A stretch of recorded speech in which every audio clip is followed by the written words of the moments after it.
I found myself in a place where I was just, after I looked at it, I mean, it took me a minute, you know, it was a couple weeks, and I looked at what I was doing for my business. I was looking at what I was doing for myself, and I realized that I was only chasing resources. I was chasing my tail, and it was just not working.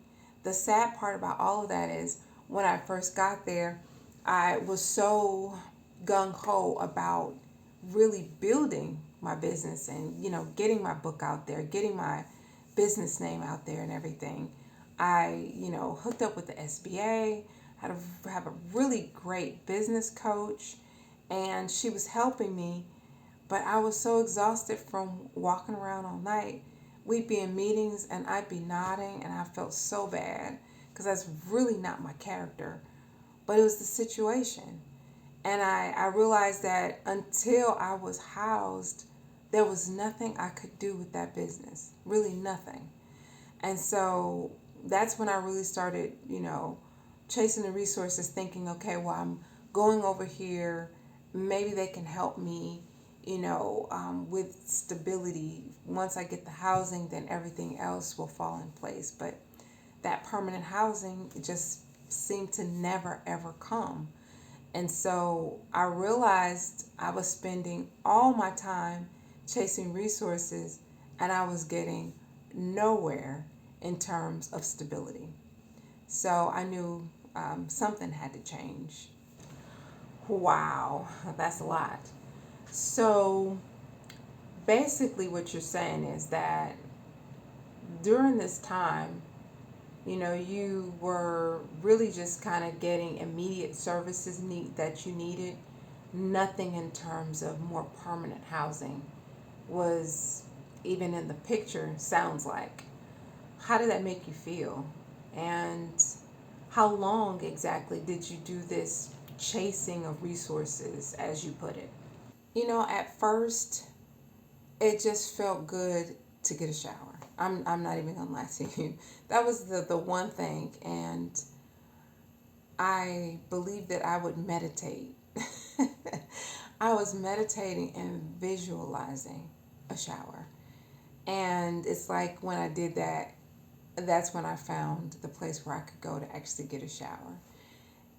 And it was absolutely amazing. At that point, I was just so overwhelmed with being outside, you know, living outside. I do recall one instance where I was afraid at night because I had been out, not used to Dallas, just getting there. I think I'd been there maybe a week or two. And I'd heard about the Dallas nightlife. And so I was like, okay, well, let me see what this is about. So I go out about 1 o'clock. Of course, I'm on foot because I don't, you know, have a car or anything. And I'm trying to see, I'm walking, I'm just trying to see what's out there.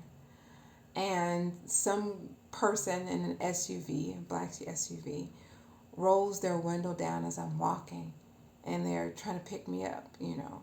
Hey, you need a ride? No thanks.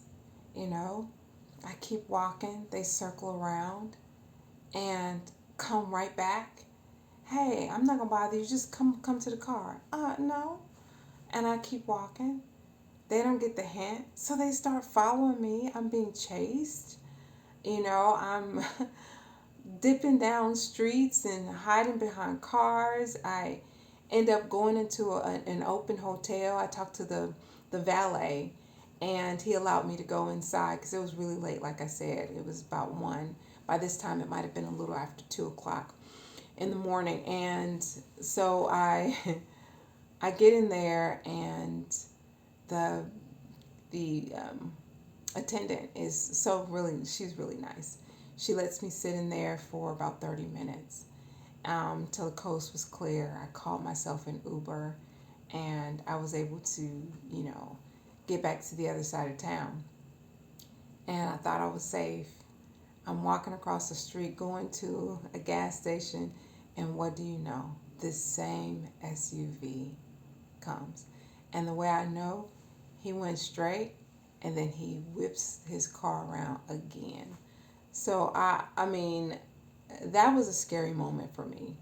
I'm smiling about it, and I'm kind of, chuckling about it now, thinking about how silly I was going out at that hour by myself, and thinking I'm going to explore Dallas, Dallas nightlife. Yeah, that was not a good night for me. It wasn't fun at all. Well, it was good. I mean, I enjoyed walking. I enjoyed the scenery and everything up until that point. But, um, it was very scary.